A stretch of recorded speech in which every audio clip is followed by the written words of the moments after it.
bantu admit dulu, Mas. Aku mau set ini.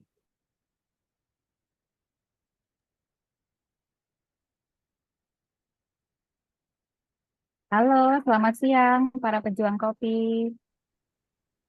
Terima kasih atas Selamat kehadirannya. siang. Wah, Masya Allah ya, ternyata bulan puasa tidak menghalangi Ya, antusiasme. jangan bilang kopi. Jadi Ah, jadi pengen kopi ya, Pak ya? Terima ya, kasih atas kedatangannya pada acara webinar dan juga diskusi kita hari ini. Luar biasa, walaupun cuaca sedang mungkin ada yang sebagian wilayah hujan gitu ya, atau mungkin sebagian panas dan juga kondisi juga lagi berpuasa, tapi tidak menyurutkan minat dan juga langkah dari pejuang kopi ini untuk di acara disco gitu. Jadi nggak boleh sebutin kopinya ya Pak ya, nanti takutnya jadi pengen kopi.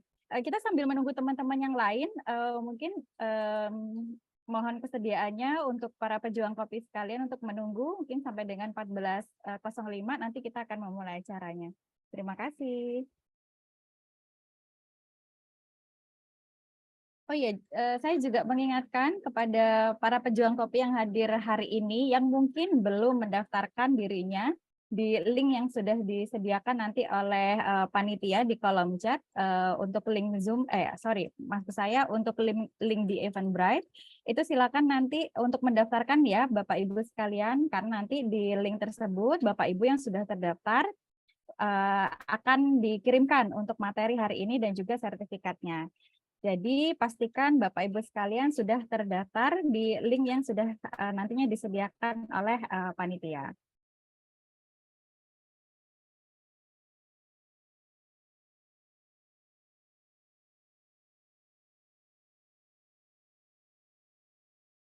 Oke, sambil menunggu teman-teman kita yang lainnya, ini saya mau cek dulu nih, cek ombak dulu. Ada yang dari Sumatera tidak ya? Para pejuang kopi yang hadir hari ini? dari Bengkulu, Bengkulu, Bu. Dari Hadir Bengkulu, Masya dari Allah, luar Pagaralam, Bu. biasa. Betul. Dari Dari Aceh. Pagaralam. Oke, dari Pagal Aram, kalau dari Bengkulu. Ada lagi yang selain dari Sumatera bagian selatan, mungkin ada yang dari Aceh, Medan. Ya, ada dari Aceh. Wah, Masya Allah, Pak Armaya. Halo Pak. Gimana Pak, Aceh hujan atau lagi panas nih sekarang? Agak-agak mendung gitu, seperti mau Agak-agak hujan. mendung ya. Nah, sama berarti ya kita di sini. Ya. Oke deh. Oke. Ini sepertinya bisa kita mulai ya, teman-teman sekalian.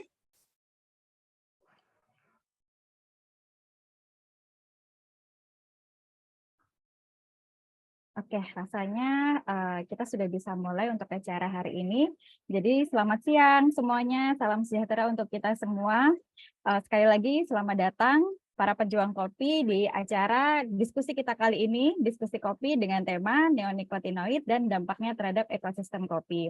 Nah, ya, acara ini diselenggarakan oleh Sustainable Coffee Platform of Indonesia atau SCOPI, dan hari ini yang akan menjadi moderator itu adalah saya. Perkenalkan, saya Prabawati Hayunita, atau Bapak Ibu sekalian boleh memanggil saya dengan Puput. Saya dari Pandawa Agri Indonesia. Kemudian sebelum kita memulai acara ini, izinkan saya untuk menyampaikan kepada Bapak Ibu sekalian peraturan-peraturan yang peraturan-peraturan yang kita sediakan atau kita sampaikan kepada Bapak Ibu sekalian. Yang pertama, Bapak Ibu sekalian, acara ini sepenuhnya akan diselenggarakan dalam bahasa Indonesia. Kemudian nanti kalau misalnya Bapak Ibu sekalian mempunyai pertanyaan, kami sarankan untuk menulisnya di kolom chat begitu ya. Nah, nanti kalaupun misalnya ada waktu, nanti juga akan ada kesempatan untuk Bapak Ibu sekalian secara live berdiskusi dengan pembicara kita hari ini. Kemudian Bapak Ibu juga saya mengingatkan kembali bagi Bapak Ibu yang hadir pada acara hari ini yang mungkin belum terdaftar di Eventbrite atau di link yang sudah di-share sebelumnya oleh panitia, kami menyarankan Bapak Ibu sekalian untuk daftar karena nantinya materi maupun sertifikat webinar akan disampaikan kepada para pejuang kopi yang sudah mendaftar di link yang sudah disediakan. Apakah sudah jelas ya Bapak Ibu semuanya? Mudah-mudahan hari ini meskipun dalam kondisi puasa kita masih dapat berdiskusi ya, terutama mengenai neonicotinoid ini di ekosistem kopi. Walaupun tidak bisa ngopi, bagi para pejuang kopi yang sedang berpuasa kali ini, harapannya kafein dari diskusi ini nanti bisa bikin seger gitu ya, bisa bikin diskusi kita ini lebih hidup begitu. Nah, kita hari ini akan membahas mengenai neonicotinoid. Kemudian sebelum kita memulai acara hari ini, izinkan saya untuk menyampaikan susunan acaranya. Setelah ini nantinya akan ada sambutan dari Bapak Eman Putra selaku Direktur Eksekutif Skopi. Kemudian ada pemutaran video profil dari Skopi, kemudian pre-survei, pemaparan dari pembicara kita hari ini, diskusi, dan dilanjutkan dengan penutup. Nah, langsung saja kita memulai acara kita yang pertama, yaitu sambutan dari Direktur Eksekutif Skopi kepada Bapak Eman Putra. Saya persilakan.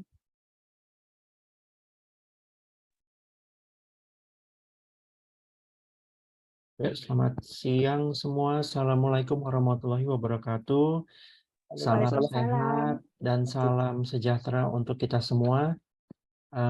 Suatu kesempatan yang berharga di hari ini, hari Selasa, tanggal 28 Maret 2023, kita bisa berkumpul kembali.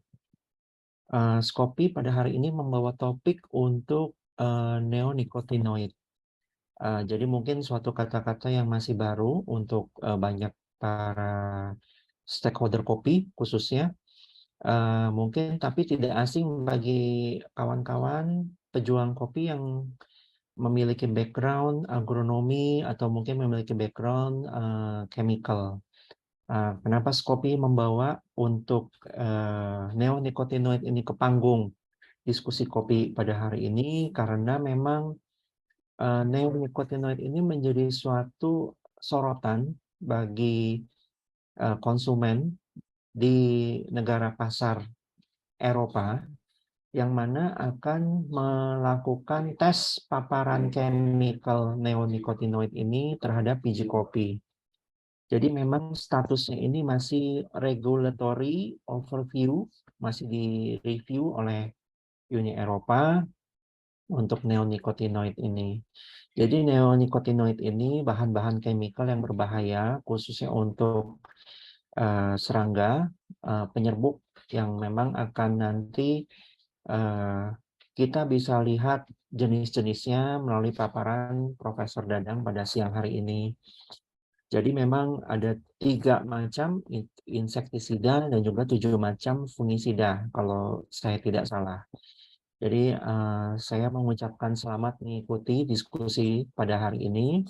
Semoga diskusi hari ini memberikan pencerahan kepada kita semua bahwa memang ada bahan-bahan chemical yang berbahaya yang memang menjadi sorotan dari negara-negara pasar, khususnya negara Uni Eropa, yang mana tidak mungkin juga nanti ke depannya akan ditetapkan suatu peraturan atau regulasi mengenai paparan chemical untuk bahan-bahan neonicotinoid. Bukan hanya seperti glifosat saja, tapi bisa juga mungkin menyasar ke bahan-bahan chemical dari neonicotinoid. Oleh karena itu saya mengucapkan selamat mengikuti diskusi.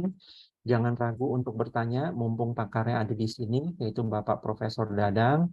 Dan juga mudah-mudahan diskusi hari ini memberikan pencerahan dan pemahaman yang lebih jelas kepada kita semua. Saya ucapkan selamat mengikuti dan Assalamualaikum warahmatullahi wabarakatuh. Assalamualaikum. Waalaikumsalam warahmatullahi wabarakatuh. Terima kasih Pak Eman atas pengantarnya. Sebelum kita memulai ke acara selanjutnya, izinkan saya juga menyapa teman-teman di YouTube karena acara kita hari ini selain kita mengikutinya via Zoom, ini juga live YouTube. Halo, selamat siang teman-teman yang ada di YouTube. Mudah-mudahan bisa mengikuti acara disko kita hari ini dengan lancar ya. Oke, selanjutnya adalah pemutaran video profil dari Skopi. Kepada panitia, saya persilakan.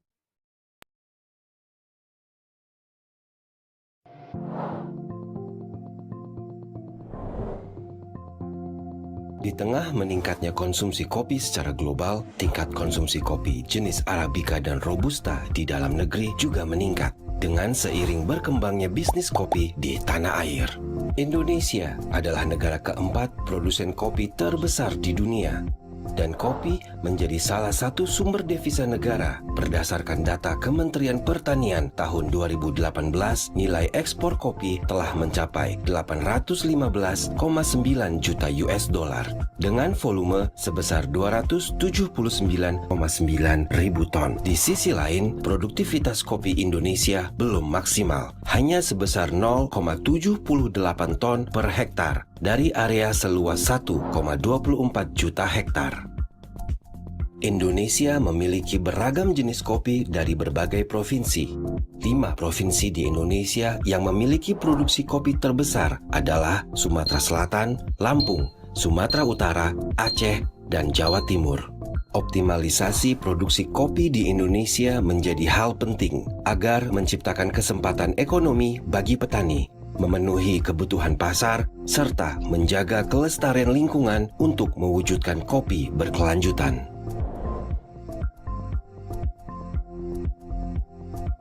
Awal terbentuknya Skopi, ada beberapa isu penting yang kita angkat sama-sama. Yang pertama adalah bagaimana organisasi petani itu menjadi efektif. Yang kedua, bagaimana mereka mendapatkan akses ilmu, misalnya good agriculture practices. Kemudian bagaimana juga selaras dengan program pemerintah Republik Indonesia. Keseluruhan misi Skopi pada akhirnya adalah untuk meningkatkan kesejahteraan petani kopi Indonesia. Karena dengan kesejahteraan petani kopi akan terciptalah kopi berkelanjutan. Pemangku kepentingan dalam Skopi yang pertama adalah anggota kami. Kami terdiri dari lebih dari 40 anggota yang latar belakang koperasi petani, ada perusahaan swasta, ada lembaga sosial masyarakat, dan juga ada asosiasi lain yang membantu kami untuk merumuskan strategi Skopi ke depan akan seperti apa. Dari program Skopi, yaitu National Sustainability Curriculum, kami telah membentuk jaringan Master Trainer atau disingkat sebagai MT sebanyak 190 orang. Di mana jaringan mereka sudah menyentuh lebih dari 23.000 petani yang tersebar di 15 provinsi di Indonesia. Seluruh program Skopi dibantu, didukung, diperkaya oleh 8 lembaga donor yang sangat mendukung kami untuk mencapai kopi Indonesia yang berkelanjutan.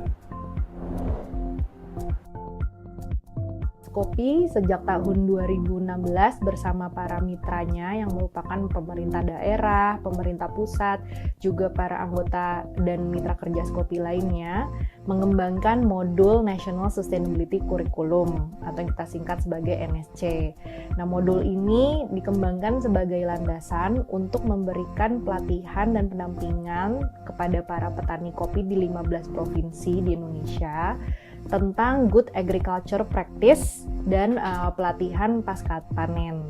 Skopi memiliki beberapa fungsi, yakni sebagai convener, sebagai manajemen pengetahuan dan edukasi, juga dan memberikan advokasi dan komunikasi.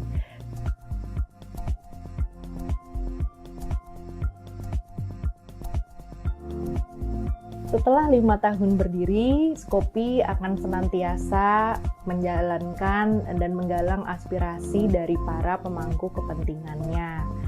Skopi akan terus berupaya untuk meningkatkan relevansi dan juga dalam pelaksanaan programnya akan lebih sistematis.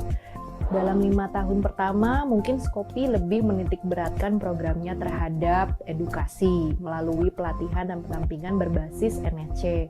Tetapi sejak tahun 2020, Skopi akan berupaya untuk meningkatkan upaya untuk komunikasi terhadap para pemuda, para perempuan di sektor kopi Indonesia, sehingga isu ini akan menjadi isu yang terus berkelanjutan.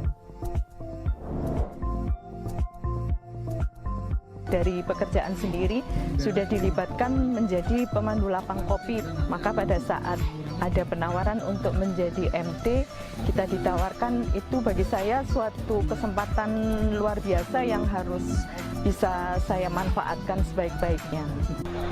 Keuntungannya, Pak, pertama yang jelas kami bisa tahu mana-mana daerah-daerah yang ada kopi. Keduanya, kami bisa saling mengenal dengan kopi-kopi yang ada di Indonesia.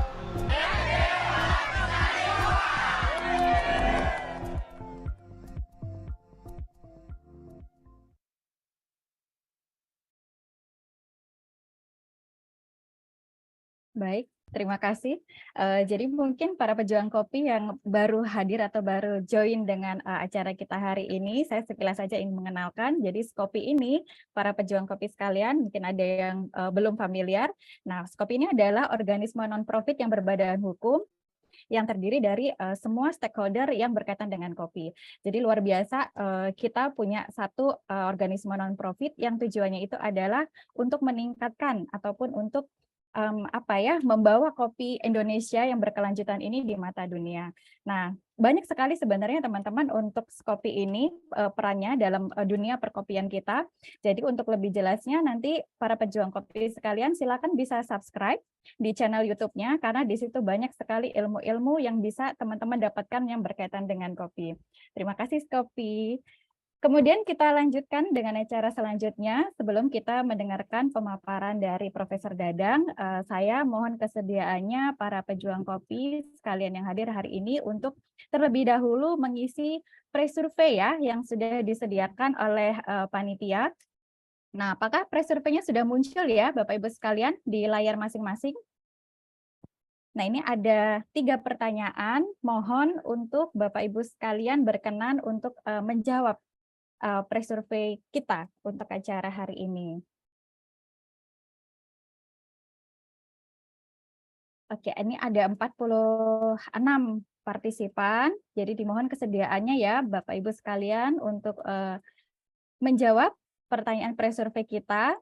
Jadi yang pertama itu adalah kita ingin tahu para pejuang kopi yang hadir hari ini itu latar belakangnya apa saja gitu ya. Mungkin ada yang dari sektor swasta, kemudian mungkin ada petani, ada yang di pemerintahan, NGO, akademisi, ataupun Skopi Master Trainer gitu ya, ataupun masyarakat umum dan lainnya. Silakan mohon kesediaannya untuk mengisi. Kemudian yang kedua, kami juga ingin tahu nih alasan Bapak Ibu sekalian para pejuang kopi yang hadir hari ini kenapa mengikuti topik diskusi kopi hari ini. Nah, itu kita pengen tahu juga alasannya. Dan yang terakhir adalah seberapa penting sebenarnya topik neonikotinoid ini untuk diketahui dan diikuti begitu ya.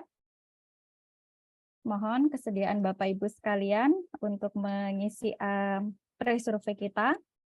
Sudah tergabung 47 partisipan, kita masih tunggu sampai dengan 3 menit ya, 3 menit atau 2 menit ya, panitia? 3 menit, Mbak. 3 menit ya, oke. Silakan Bapak Ibu sekalian masih ditunggu. Wah, luar biasa. Ternyata kalau dilihat dari grafik sementara ini ya, untuk pejuang kopi yang hadir hari ini, ternyata hampir ini Prof menyeluruh begitu ya. Ada yang dari swasta, petani pun juga ada. Kemudian ada juga dari bagian pemerintahan, NGO pun ada juga yang hadir, akademisi pun demikian, Skopi Trainer pun juga demikian, kemudian umum dan juga lainnya. Luar biasa, ternyata isu tentang neonikotin ini tidak terbatas dari ini aja ya, dari orang-orang ataupun petani kopi ya, tapi masyarakat umum pun juga pengen tahu sebenarnya apa sih neonikotinoid itu, kemudian dampaknya nanti ke ekosistem kopi. Oke, keren sekali. Oke, 8 detik lagi ya Bapak Ibu sekalian, pollingnya akan kami tutup.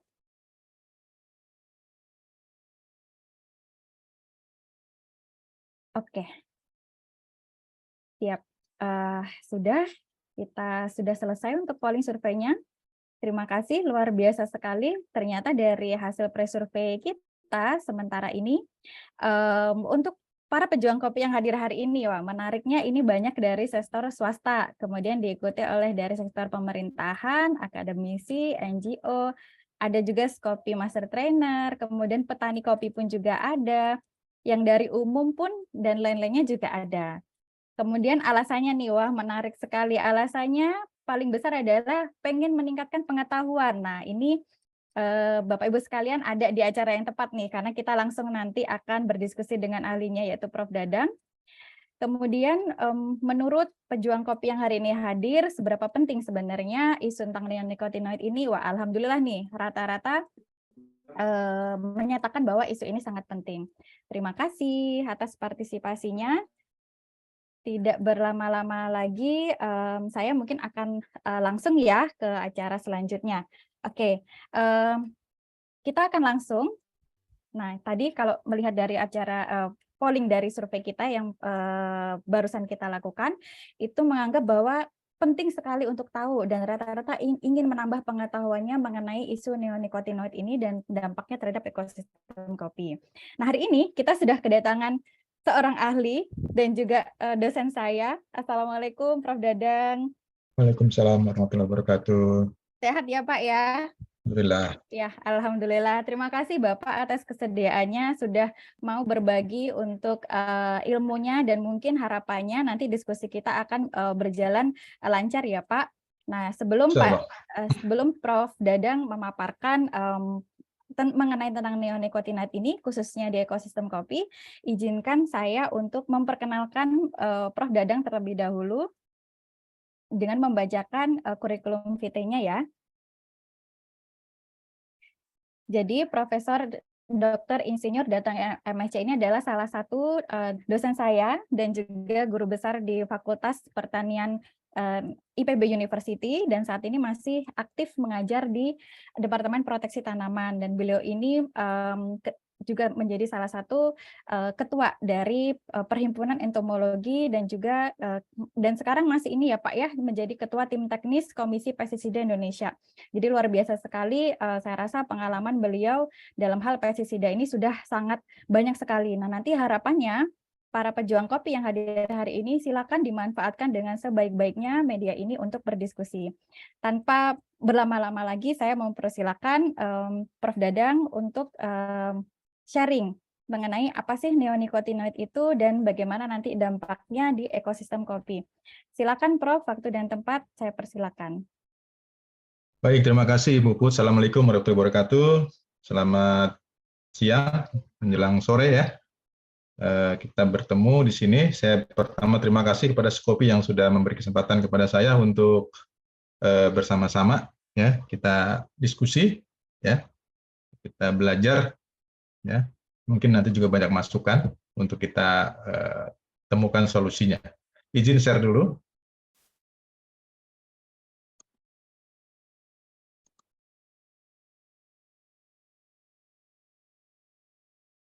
Oke, apakah sudah terlihat? Sudah, Prof. Ya. Tapi baik. Bisa diperbesar ya, Prof ya? Ini Sudah masih tidak ada. display. Tidak ada lagi nih. Izin Prof ke bagian display setting, Prof, di duplikat. Ya, display setting diklik. Ya. Ada ya, Prof, di bagian slide. Bentar. Ya, yang di bagian atas, Prof. Atas lagi, Prof. Ini, soalnya ini dia harus bawa dulu. Nah, ini dia. Sorry. Tutup tadi. Ya. Display setting terus? Duplikat. Oke. Ya. Udah ya? Tampaknya, sudah. Terima kasih, Prof. Sudah. Udah ya? Oke. Iya, sudah. Silakan, Ya, Prof. oke. Baik.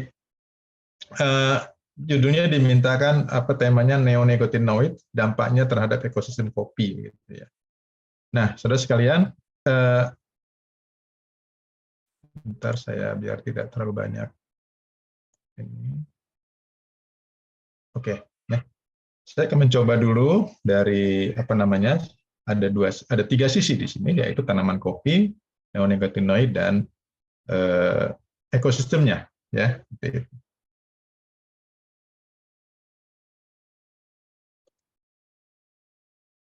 Nah, saudara sekalian, saya tidak akan bicara tentang budidaya, saya tidak akan bicara tentang bisnis, ya. Nah, kita mulai saja dengan bagaimana tanaman kopi ada di lapangan, dan salah satu masalahnya adalah masalah OPT, ya, karena ini temanya neonikotinoid gitu ya. Jadi kita lanjut saja biar fokus, ya, bahwa di lapangan ternyata tanaman kopi itu mempunyai banyak tanda petik yang dapat menyerang dia, karena dia tanam di outdoor gitu ya, sehingga hama dari apakah penggerek pada batang, ranting, ya, pada buah, ya, kutu-kutuan, ya, ada pada ranting misalnya kutu tempurung atau kutu putih pada daun misalnya, ya. Penyakit juga demikian, ya, banyak yang terjadi di lapangan, mungkin tanamannya mati karena akarnya terserang oleh penyakit, begitu kan, ya. Nah, sehingga hal ini tentu saja, ya, kalau kita perhatikan akan menurunkan produksi kopi, ya, kalau tidak ada pengendalian tentu saja, baik secara kuantitas maupun kualitas. Nah, untuk itulah, ya, saya yakin para pekebun kopi, ya, pengusaha kopi, ya, itu akan melakukan suatu tindakan-tindakan yang berupaya agar produksinya itu tidak turun, ya. Sekali lagi, baik kuantitas maupun kualitas. Nah, tentu saja upaya pengendalian dilakukan itu juga tidak sembarangan, gitu kan? Dia harus betul-betul memahami tentang efektivitasnya, ya, tentang efisiensinya, dan yang paling penting juga keamanan, ya, untuk keberlanjutan usaha pekebun kopi seperti itu. Nah, yang sering dilakukan tentu saja banyak strategi-strategi yang dilakukan oleh masyarakat untuk mengendalikan OPT ini, ya. Yang paling banyak mungkin adalah dengan menggunakan pestisida, begitu, ya, gitu. Atau pestisida salah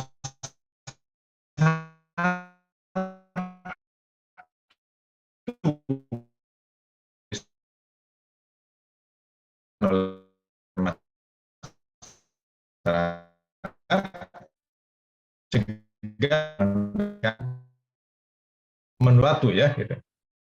Nah, kalau kita perhatikan negara-negara besar, ya, seperti Amerika, Jepang, ya, itu penggunaan pestisida luar biasa di sana, ya, gitu. Nah, tapi kalau kita lihat dari segi apa namanya kecelakaan, gitu ya, itu ada tapi tidak besar, gitu.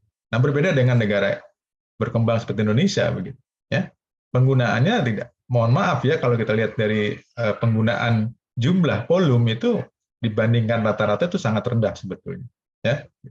Tapi kecelakaannya sering dilaporkan, ya, dan cukup tinggi, gitu, ya. Nah, mengapa mereka memilih itu? Saya kira alasannya sangat simpel, gitu kan, karena dengan itu mereka lebih efisien, ya, terutama untuk yang luasannya cukup besar, misalnya sekian hektar, gitu ya. Gitu. Kemudian hal lain yang sangat ini kan mereka kadangkala ingin melihat yang sifatnya cepat, begitu, ya, sifatnya cepat, begitu ya, sehingga populasi hama bisa segera turun, intensitas penyakit segera turun, begitu kan. Nah, itu harapan mereka, gitu, ya. Nah, sehingga mereka bisa menjaga kualitas dan kuantitas produksinya seperti itu, ya. Di sisi lain mereka juga barangkali untuk produksi pasca panennya, gitu ya. Nah, kalau untuk kesehatan, saya kira ini juga bisa digunakan untuk mencegah penyebaran vektor penyakit, ya. Jadi secara umum inilah penggunaan pestisida di masyarakat seperti itu. Nah, sedikit saya ingin menyampaikan ketika menyebut kata pestisida, kita harus paham juga ini sebetulnya, ya. Jadi kalau kita perhatikan, saudara sekalian, saya gunakan pointers, ya. Sorry. Ya. Jadi pestisida itu di Indonesia ini kita bagi dua, yaitu yang alami dan yang sintetis atau sintetik, ya, gitu. Nah, yang alami ini kemudian kita bagi lagi menjadi yang biologi, ya. Kita menggunakan apa namanya utuh, ya, tersebut, misalnya Anda menggunakan cendawan yang mungkin bioperianya, menggunakan trichodermanya, begitu ya. Nah, itu adalah yang biologi gitu, ya. Sementara yang metabolit ini ada dua di sini, satu dari tumbuhan, satu dari mikroorganisme. Jadi ada proses ekstraksi di sini, ya. Itu. Lagi mineral ini adalah dari alam, ya, langsung dari alam. Nah, jadi kalau kita menyebut pestisida ini ya, nah rata-rata orang langsung menuju ke sintetis gitu, ya. Padahal masih ada yang lain juga masuk kelompok-kelompok pestisida seperti ini, ya. Nah, yang sintetis ini pun bermacam-macam, ya, dari mulai seperti feromon, ya, sampai yang sifatnya mungkin racun saraf, ya, gitu.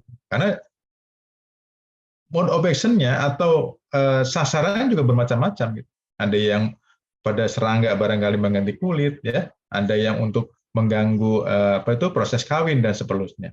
Ya, jadi banyak sekali saudara kalau kita bicara pestisida, ya. Nah, ini sebagai contoh barangkali, ya.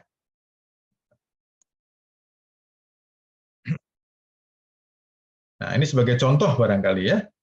Jadi bagaimana pestisida itu jenisnya saja macam-macam gitu, ya. Ada insektisida, ada fungisida, herbisida dan seterusnya. Ini berdasarkan sasaran, ya, sasarannya begitu. Ya. Nah, jadi kalau kita bicara pestisida, nah kadang saya suka membaca ini juga gitu ya. Ya. Menggunakan fungisida, herbisida, pestisida, bakterisida. Nah, padahal pestisida itu adalah kontennya ya ini, ya, tergantung sasarannya. Nah, kemudian kita menuju pada satu jenis saja, insektisida gitu. Banyak lagi di sini golongan-golongannya ini, ya. Ada organoklorin, penetroid, organofosfat, karbamat, diamid, dan neonikotinoid di sini ada masuk ke dalam. Jadi kalau kita bicara tentang neonikotinoid, ini bukan salah satu golongan dari jenis insektisida yang ada di sini. Nah, gitu ya. Jadi mudah-mudahan sudah paham di sini. Neonikotinoid itu hanya satu golongan dari sekian banyak golongan insektisida. Ya. Nah, insektisida sendiri bagian dari banyak jenis pestisida. Ya, tergantung sasarannya ini. Ini masih ada dan lain-lain ya, masih ada di sini tuh. Ya. Nah, tidak sampai sini, tapi masih ada. Ini juga sama, masih ada golongan lain gitu ya, yang termasuk kelompok insektisida. Artinya banyak sekali senyawa-senyawa atau golongan yang masuk ke dalam kelompok-kelompok pestisida ini seperti itu. Baik, ya. Nah, ini sebagai contoh saja. Ini sering ya saya tampilkan agar kita paham ya. Misalkan seperti anorganik ya. Ini silika misalnya. Bagaimana dia bekerja? Ya. Terus ada lagi kelompok amidin ya. Nah, termasuk kelompok neonikotinoid di sini. Saya beri contoh dua di sini. Imidacloprid dan thiamethoxam misalnya. Bagaimana dia bekerja di sini? Nah, jadi dari golongan ini ya, satu golongan itu mereka mempunyai cara kerja yang sama. Jadi bahan aktif ini mencari cara kerja yang sama pada satu golongan. Ya, begitu. Nah, di antara golongan ini ada yang kerjanya sama. Contoh misalnya karbamat dengan organofosfat. Nah, ini sama kerjanya ini. Ya. Nah, mengetahui hal ini ya, sayangnya di masyarakat kita itu yang dihafal adalah nama dagang gitu kan. Ya, gitu. Nah, perhatikan merek ininya ya, bahan aktifnya ini ya, gitu. Ya, jadi kalau kita sudah mengetahui, paham sampai bahan aktif, itu bagus sekali itu. Ya, bagus sekali itu. Kenapa? Karena dia nanti akan bisa yang kita sebut sebagai pengelolaan resistensi manajemen dia tahu nanti. Ya, gitu. Sehingga tidak ada itu masalah resistensi segala macam, ya, gitu. Nah, karena kita sering fanatisme yang tinggi terhadap satu merek dagang, akhirnya muncul yang disebut dengan resistance, ya, seperti itu. Baik, ya. Jadi ini sudah terlihat di sini bahwa neonikotinoid adalah golongan dari insektisida. Di situ ada beberapa bahan aktif yang masuk kelompok neonikotinoid. Ya. Ya, sama dengan kita bicara tentang piretroid, sama bicara kita dengan organofosfat. Ya, jadi ini adalah nama golongan, ya, bukan nama insektisida. Ini nama golongan dalam insektisida, ya. Nah, sekarang kita lihat. Jadi sudah tadi ada, ya, ada neonikotinoid, ya. Kemudian ada tanaman kopi, ya. Ada ekosistem kopi, ya. Nah, tanda panah yang saya berikan ini adalah kalau kita memperlakukan neonicotinoid, ya, maka kita sedang mengekspos neonicotinoid ini kepada tanaman kopi, dan juga kita mengekspos neonicotinoid juga pada ke ekosistem kopi atau lingkungannya. Ya, jadi pengaruhnya ke ekosistem dan ke tanaman kopi. Ya, tergantung bagaimana kita nanti memperlakukan neonicotinoid di lapangan. Nah, ekosistem kopi akan memberikan pengaruh kepada tanaman kopi. Ya, gitu. Jadi neonicotinoid memberikan pengaruh langsung pada tanaman kopi, mungkin hamanya berkurang, mungkin ada fitotoksisitas dan seterusnya, ya. Tapi dia juga bisa memberikan pengaruh kepada ekosistem kopi. Nah, nanti kita lihat di belakang seperti itu, dan ekosistem kopi nanti akan memberikan pengaruh terhadap tanaman kopi. Ya, nah itu perjalanannya, ya seperti itu. Mari kita lihat nanti. Nah, baik saudara sekalian, karena kita sudah masuk ke neonicotinoid, ya, mari kita lihat di sejarah, ya, agar kita juga paham gitu, bagaimana kita tahu sejarahnya. Jadi sebetulnya diawali pada tahun 1970 itu seorang ahli kemis dari Purdue University itu mensintesis yang namanya senyawa kimianya adalah nitiazin. Ya, nah, itu senyawa kimianya ada di atas itu, ya, nitiazin itu. Seperti itu, ya. Nah, ya sudah sampai situ, ya. Nah, sampai kemudian oleh Shell Company ini diketahui ketika dia men-screening, ya, men-screening senyawa-senyawa yang berpotensi sebagai insektisida, dia menemukan bahwa nitiazin ini mempunyai sifat insektisida, ya. Nah, jadi sama tuh dengan DDT, ya. DDT itu diciptakan, disintesis pertama kali itu hampir disintesis pertama sampai ditemukan sifat insektisidanya itu sampai menjelang Perang Dunia Kedua, ya, gitu. DDT itu, ya, sehingga DDT digunakan dulu itu sebagai obat untuk melawan malaria sebetulnya. Ya. Nah, ini persis kasus seperti ini. Jadi tahun 70 disintesis prekursornya oleh Henry ini, ya, nitiazin, baru ditemukan kemudian di screening oleh Shell Company adalah bahwa ini ternyata mempunyai potensi sebagai insektisida. Nah, tahun 84 ada penelitian.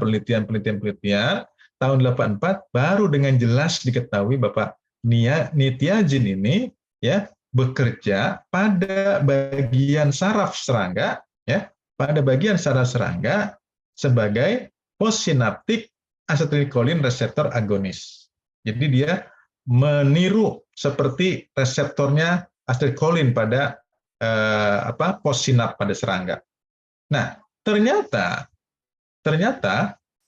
mode of action ini tuh sama dengan nikotin. Nah, jadi gitu ya. Ternyata itu sama dengan apa yang dilakukan nikotin pada serangga. Cuma nikotin mempunyai kemampuan yang tidak terlalu kuat dibandingkan dengan nitiazin. Nah, kalau begitu nitiazin bisa digunakan sebagai insektisida, bisa. Ya, bisa. Apalagi sifatnya ini berbeda dengan nikotin dalam hal kemampuan dia dalam memberikan dampak terhadap mamalia. Karena senyawa ini ternyata bersifat low mammalian toxicity. Artinya apa? Aman, lebih aman terhadap mamalia. Nah, ini yang menarik begitu, ya. Jadi suatu senyawa kerjanya sama, ya, tapi terhadap mamalia jauh sekali berbeda. Nikotin lebih berbahaya terhadap mamalia, tidak terlalu toksik terhadap serangga, tapi nitiazin, ya, ini senyawa yang lebih toksik terhadap serangga, tapi ya, low toksik terhadap mamalia. Nah, jadi paling tidak di sini bisa memenuhi satu harapan kalau bisa ada senyawa yang tidak terlalu toksik terhadap mamalia. Nah, sayangnya nitiazin ini tidak terlalu stabil di lapangan, ya. Jadi mudah didegradasi oleh cahaya, sehingga secara komersial ini tidak layak begitu, ya. Nah, kita ingat itu piretroid, ya. Piretroid kan menghasilkan apa? Dari mana? Piretrin. Ya, dari bunga krisan itu didapatkan 6 senyawa aktif yang semuanya sebetulnya tidak tahan terhadap cahaya itu, ya, termasuk piretrin, diasmolin dan seterusnya, ya. Nah, kemudian disintesislah Coba perhatikan namanya, sama kan? Pyrethroid dengan neonicotinoid. Ya, pyrethroid itu kan oidnya kan seperti pyretrin. Kalau neonicotinoid berarti seperti nikotin sebetulnya. Dari namanya sudah mirip itu, ya, seperti itu. Yang satu dari pyretrin, yang satu dari nikotin, seperti itu. Ya. Nah, akhirnya berjalan dengan waktu, ya, diam-diam Bayer ternyata juga, ya, ini telah mempatenkan imidacloprid, senyawa pertama dari kelompok neonicotinoid yang berhasil dikomersialisikan, ya, pada tahun 85. Nah, setelah itu berkembang penggunaannya itu, ya. Biasa saudara, kalau pestisida dengan cara kerja baru muncul, itu biasanya akan cepat berkembang, apalagi sangat efektif. Karena apa? Karena pestisida yang lama mungkin sudah resisten, ya, sudah resisten, sehingga dengan cara kerja yang baru itu akan memudahkan di dalam efektivitasnya seperti itu, ya, gitu. Nah, akhirnya tahun 90 terus berkembang, imidacloprid digunakan. Ini ramai penelitian-penelitiannya banyak sekali nih, ya. Saya ingat sekali nih, ini zaman-zaman masih sekolah nih, ya, gitu. Nah, awal 2000 muncullah, ya, disintesis 2 lagi, yaitu clothianidin dan thiamethoxam. Artinya apa? Clothianidin dan thiamethoxam ini anggota dari neonicotinoid, ya. Di samping ada imidacloprid. Oke, ya, dari situ mungkin bisa dipahami, ya, sejarah bagaimana neonicotinoid itu muncul, ya, ke komersial seperti itu, ya. Nah, jadi si neonicotinoid ini, ya, tadi ada imidacloprid, thiamethoxam, clothianidin, itu toksisitasnya sangat baik pada serangga. Tadi saya katakan bersifat sistemik pada tanaman. Artinya apa? Dia bisa diserap oleh tanaman, ditranslokasikan ke seluruh jaringan tanaman. Ya, nah sehingga ini sangat efektif untuk serangga-serangga penghisap terutama gitu. Walaupun ternyata dia juga efektif terhadap serangga-serangga yang memakan tanaman seperti itu. Ya, ada yang sucking, ada yang sifatnya chewing seperti itu. Ya. Nah, sifat lainnya adalah selain sistemik, ya, dia juga mempunyai kemampuan bertahan yang cukup lama, terutama imidacloprid. Artinya persistensinya cukup lama, gitu. Walaupun tidak semua, ya, walaupun tidak semua, gitu. Nah, makanya kemudian tadi saya katakan muncullah clothianidin, muncullah thiamethoxam, ternyata muncul lagi senyawa-senyawa baru sintesis. Itu sudah biasa, saudara. Jadi kalau ada satu senyawa itu muncul bagus, maka yang lain berlomba-lomba untuk membuat senyawa sejenis, ya, dengan mengubah-ubah bagian-bagian mana yang akan diubah oleh mereka, ditambah dengan senyawa lain sehingga dia bisa memberikan efek yang lebih baik, ya, gitu. Jadi seperti astamiprid, ya, kemudian dinotefuran, ya, nitempiran, ya, thiacloprid, ini senyawa-senyawa baru dari kelompok imidacloprid. Ya, mungkin ada senyawa baru lagi akan muncul, ya. Kita tunggu saja, gitu, ya. Nah, di sini dikatakan umumnya toksisitasnya rendah, ya, pada mamalia, burung dan ikan, ya, dibandingkan dengan pestisida dari kelompok organofosfat, pyrethroid dan karbamat, ya, seperti itu. Nah, itulah toksisitasnya seperti itu, ya, gitu. Nah, ini saya kira, ya, contoh-contoh, ya, tidak perlu ini senyawa kimia, kelihatan saja kerangkanya itu mirip-mirip kerangkanya, kan, seperti ini kalau Anda perhatikan, ya, kerangkanya. Nah, di dalam IREX system, perhatikan di IREX system, ya, neonicotinoid itu masuk kelompok 4. Ya, ada kelompok 1, misalnya katakanlah itu organofosfat, ya, karbamat, di sana masuknya itu, ya. 2 mungkin termasuk nikotinoid segala macam pyrethroid dan seterusnya. Nah, neonicotinoid ini dalam IREX ini kelompok 4. Sama siapa saja dia, karena ini 4A, ada 4B. Ya, ini sama kerjanya nih. Ya, 4B ternyata nikotin di sini, ya, dan analognya. 4C ada juga, 4D, 4T. Tapi ini semuanya sama, yaitu sebagai inhibitor of acetylcholinesterase receptor. Ya. Nah, disinilah saudara sekalian bahwa kelompok 4 ini kerjanya seperti itu. Ya. Jadi kalau Anda menggunakan kelompok 4C, 4A, ya, 4E itu sama saja sebetulnya, itu satu cara kerja, ya, seperti itu. Oke. Nah, Kalau tadi kita bicara toksisitas, sekarang mode of action-nya. Ya, jadi kita coba membahas ini karena kita bicara neonikotinoid ya, kita bahas. Ini adalah yang normal. Ya. Jadi ketika ada presinap, ada signal yang dikirimkan ke postsinap, maka akan dibawa oleh asetilkolin. Jadi asetilkolin ini sebagai messenger nih, ya, membawa ya signal itu diterima di sini. Nah, nanti dari sini asetilkolin ini setelah disampaikan ke sini pesannya itu asetilkolin melalui asetilkolin esterase didegradasi menjadi asetil dan kolin. Asetil nanti menjadi asam asetat, kemudian oleh enzim lain dibuat lagi menjadi asetilkolin. Jadi terus berputar seperti ini, ya, begitu. Kalau keadaan normal, normal seperti ini, ya. Jadi tidak ada di sini yang disebut dengan kelebihan asetilkolin, ya. Nah, sementara ketika ada neonikotinoid, ya, ya, ininya sama persis, ada rangsangan, ada signal, ada impuls, ya, akan dikirim ke di sini, ya. Tuh. Nah, disinilah dia berperan. Dia sebagai agonis, ya, tidak, ya, dia yang menerima jadinya, ya, dia yang menerima, ya. Jadi bukan lagi di reseptornya diganggu oleh dia ini. Akhirnya tidak bisa degradasi oleh si asetilkolin esterase ini. Nah, disitulah akan terjadi yang namanya paralisis, kelumpuhan, dan matinya serangga. Ya, gitu. Nah, ini agak berbeda ini dengan organofosfat, agak berbeda dengan diamid misalnya gitu, agak berbeda dengan piretroid seperti itu. Ya, jadi ini memang kerjanya golongan 4 seperti ini. Ya, oke, ya. Jadi Anda sudah paham sekarang, ya, bagaimana dia bekerja pada serangga. Ya, seperti itu. Oke, kita lihat sekarang, ya. Prof, mohon maaf, waktunya kurang 10 menit lagi ya, Prof. Astagfirullahaladzim.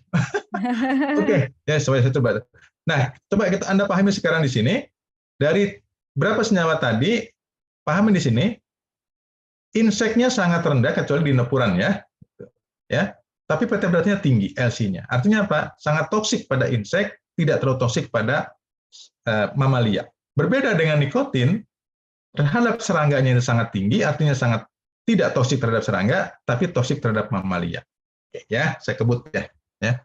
Nah, ini sama ya dengan yang lain, dengan asepat, malation, ya, methylparation, dan seterusnya. Lihat tiametoxam di sini termasuk yang terhadap mamalia tidak terlalu sebetulnya. Bandingkan dengan methylparation ini. Ini golongan 1A ini, ya. Di WHO ini 1A ini, ya. Nah, sementara kloran ini, kalau ada kloran ini masuk golongan 4. Nah, ini lebih kurang golongan 3. Ya, seperti itu. Nah, jadi saudara, ini menentukan juga klasifikasi dari senyawa dalam tingkat bahayanya tentu saja. Ya. Nah, kita lihat sekarang. Sebagai contoh, terhadap mamalia, terhadap burung, terhadap ikan, terhadap lebah. Lebah. Kenapa lebah ini? Ya, karena lebah serangga. Ya, karena lebah serangga, maka dia juga masuk kelompok serangga, sehingga toksisitasnya tinggi, ya, gitu. Jadi termasuk yang tinggi. Bedakan dengan ini mamalia, tadi kan kurang begitu toksik terhadap ini, ya. Nah, bandingkan sekarang dengan yang lain, yang lain. Jadi kalau kita banding tadi dengan sama, kita bandingkan dengan yang lain juga sama. Anjideratin, ya, ini coba lihat terhadap ikan. Bandingkan saudara, piretroid sangat-sangat toksik, ya, sangat-sangat toksik. Nah, dibanding dengan tadi, ya, ini juga sama. Nah, ya, terhadap lebah mereka juga sama karena sama-sama insektisida, ya. Ini lebah adalah serangga juga seperti itu.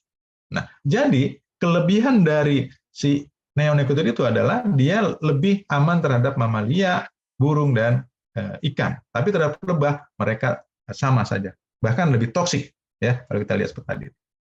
Nah, untuk itulah, ya, karena kalau kita aplikasikan, maka kita harus memperhatikan 6 tepat ini, ya. Tepat ini. Saya kira udah paham semua nih tempat ini, ya. Gitu. Jadi apa paling tidak tepat waktunya kapan sebetulnya gitu, ya? Apa yang kita aplikasikan ini? Kenapa? Karena kalau kita tidak, saudara, lihat di sini di ekosistem kopi kita akan mendapatkan parasitoid. Di ekosistem kopi kita akan ada lihat predator, kita akan ada lihat artropod tanah, kita akan lihat polinator, kita akan lihat organisme lain, mungkin juga ada hewan ternak di sana, di gembala atau apa. Jadi kalau kita tidak bijaksana dalam aplikasi neonikotinoid atau insektisida lainnya, maka yang berguna ini akan menjadi punah, ya. Ya, Paristoid mungkin mati, predator mungkin akan mati, atau pada tanah juga mungkin akan mati karena banyak yang jatuh ke tanah misalnya. Semprot fungisida, matilah itu yang namanya cendawan di tanah. Tidak bisa mereka mendegradasi serasa segala macam. Akhirnya tanah jadi miskin. Polinator sama saja, mungkin produksi akan menurun.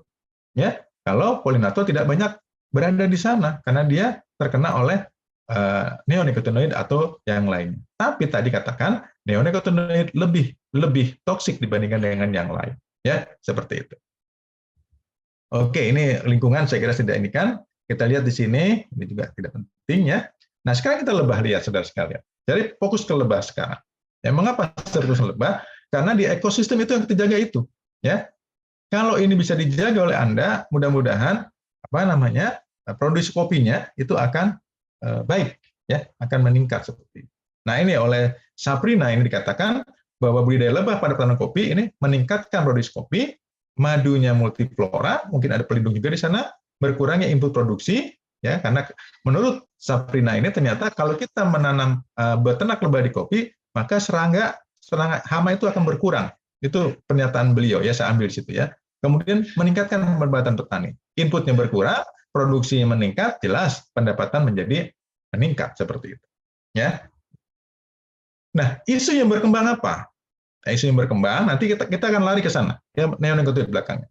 Penurunan produksi tanaman, penurunan, ya, populasi lebah, penurunan produksi dari lebah, madu misalnya, dan terdapat residu pestisida pada madu. Nah, ini menarik. Jadi madunya sudah berkurang karena produksinya kurang, lebahnya tidak ada, madunya pun mengandung residu pestisida.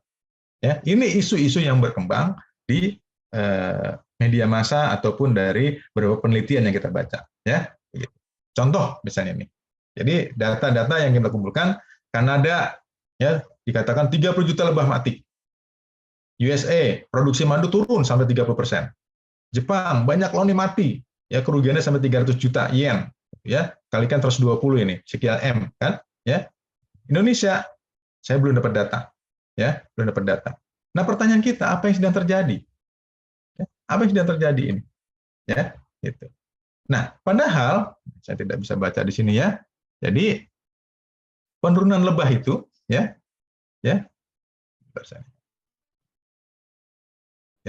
penurunan lebah itu bisa jadi karena kondisi lingkungan, ya. Jadi banyak sekali faktor-faktor yang bisa menurunkan lebah itu populasinya turun gitu. Jadi kita tidak bisa juga gitu memblame, ya, salah satu faktor. Perhatikan oleh kita. Saya belum lama ini ada teman bertanya, Pak, ada nggak pestisida untuk membunuh predator? Ya, karena ternyata sarangnya banyak predator ini. Ya, di sana juga masih ada parasitoid, masih ada patogen, mungkin cendawan, bakteri gitu kan. Kalau higienitas kurang, sarangnya dia akan hidup di sana. Ya, faktor kimia ada pestisida di sini. Ya, jadi ya mungkin saja ini pestisida menjadi bagian yang menjadi utama, silahkan, tidak ada masalah. Ya, tapi yang lain pun harus kita perhatikan. Jadi apa?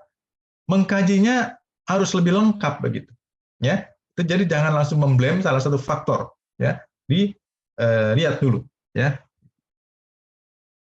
Baik, kemudian kok nggak jalan? Mogok. Sorry, kok mogok ya? Oke. Nah, ini contoh, ya, gitu. Ternyata 8% kematian koloni lebah karena mikroorganisme patogenik. Pernah terjadi seperti itu. Ditemukan. Ada penyakit nosema di Eropa dan Australia. Ya. Baru malah ini katanya nosema cerania ini, ya. Kemudian Bombus terrestis 30% infeksi oleh parasitoid dari kelompok Braconidae dan 40% oleh parasitoid yang lain. Dan seterusnya. Nah, apa artinya? Penurunan ini bisa terjadi, sangat mungkin terjadi seperti itu. Ya. Nah, bagaimana dengan pestisida? Oke, ya. Pestisida merusak koloni lebah bukan isu yang baru. Jadi, kalau kita sekarang bicara tentang neonicotinoid, sebetulnya isu pestisida merusak koloni, menurunkan koloni lebah itu sudah isu yang lama sebetulnya. Ya, isu yang lama gitu. Nah, cuma sekarang ini, nanti ada isu baru, ya. Jadi kaitannya dengan yang kita sebut dengan colony collapse disorder itu, CCD itu. Ya, benarkah itu terjadi karena imidacloprid? Nah, itu yang perlu kita buktikan. Ya, kita buktikan gitu. Ya. Oke. Nah, jadi perhatikan saudara sekalian, ya nanti ada data-data yang kita bisa tampilkan. Insektisida dapat membunuh lebah, ya, karena dia akan bisa merugikan secara ekonomi dan seterusnya. Ya.